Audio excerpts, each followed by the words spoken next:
Bruxelles, est-ce que c'est un véritable boulet actuellement pour notre pays? Et est-ce qu'il faut qu'on sorte de là et qu'on lui dise ça suffit? Non, écoutez, c'est assez simple. Il faut savoir ce que l'on veut.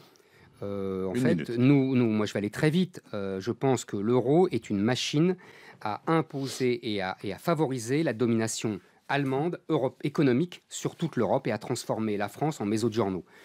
On n'a pas le temps de développer, c'est les théories de Paul Krugman, etc., qui sont un prix Nobel d'économie. Donc, je pense que si on veut être dans un grand ensemble, une espèce d'empire... Non, on n'a qu'une minute. Je suis désolé, j'aurais été ravi de développer, mais malheureusement, je ne les ai pas. Donc, si on veut être un élément, une sorte de grosse Bavière au mieux, dans un empire euro-allemand, il faut continuer. Si on veut... poursuivre, essayer de continuer l'histoire de France et d'avoir une France vraiment indépendante, et il faut sortir de ça. Ce qui ne veut pas dire ne pas avoir des coopérations, ne pas avoir des alliances, etc. Mais ça veut dire que la machine est en train de nous broyer. Voilà ce que je crois, c'est assez simple. La machine européenne nous broie, selon donc Éric Zemmour. Jean-Luc Mélenchon, allez-y, c'est à vous.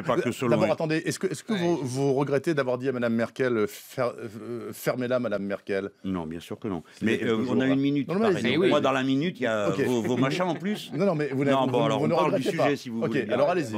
La dernière minute, je regretterais. Elle est à vous. Vous autres, les journalistes, vous aimez ça, qu'on vienne regretter. J'en sais rien, ça a pu vous échapper. Oh, bien sûr. Et pourquoi pas? Oui, un tweet va m'échapper. Ben voyons.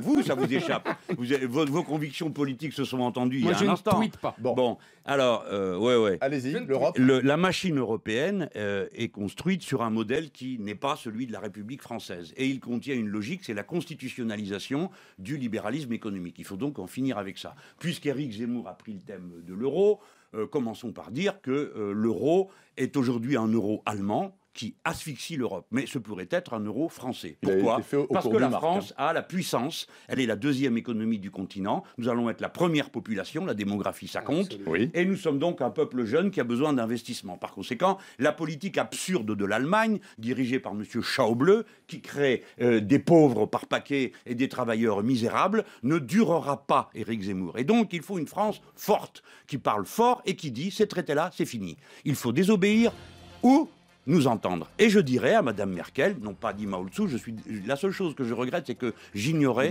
j'étais un mauvais élève en allemand. Je croyais que ça voulait dire shut up. Mais non, c'est un petit peu plus. En attendant, je lui dirais, Madame, vous ne donnez pas d'ordre à la France. Pas plus que vous n'avez à en donner aux Grecs, aux Portugais ou aux Espagnols. Et vous allez vous tenir à votre place d'un pays dont l'économie est déclinante, qui est géré par quelqu'un qui est un énergumène, qui s'appelle M. Schauble, qui trouve cette invention absolument folle de faire un budget à l'équilibre l'année où on peut emprunter avec des taux négatifs et s'en vanter. Elle n'est pas folle, c'est la politique de leur démographie, vous l'avez dit vous-même. Je l'ai très bien expliqué d'innombrables fois. On n'a pas la même démographie. Mais nous sommes puissants, forts, et nous ne cédons pas. L'euro n'a pas à être allemand, il peut être français. Quant à la France, elle dispose de moyens extrêmement importants de se faire entendre. Nous sommes le deuxième contributeur de l'Europe. Nous contributeurs nets pour 6 milliards d'euros. C'est nous qui garantissons le mécanisme européen de stabilité financière. Si les Français disent non, les choses ne se passent pas. Or, Hollande et Sarkozy ont dit tous les deux oui. Eh bien oui, ils disent oui pour sauver la construction européenne, parce qu'ils estiment que c'est plus important. Non, ça n'a rien à voir avec l'Europe. Vous, ce que vous n'aimez pas dans l'Europe libérale, c'est l'Europe. Moi, ce que je n'aime pas, c'est le libéralisme. Parfait. 19h58. Merci, messieurs, d'être venus débattre sur RT.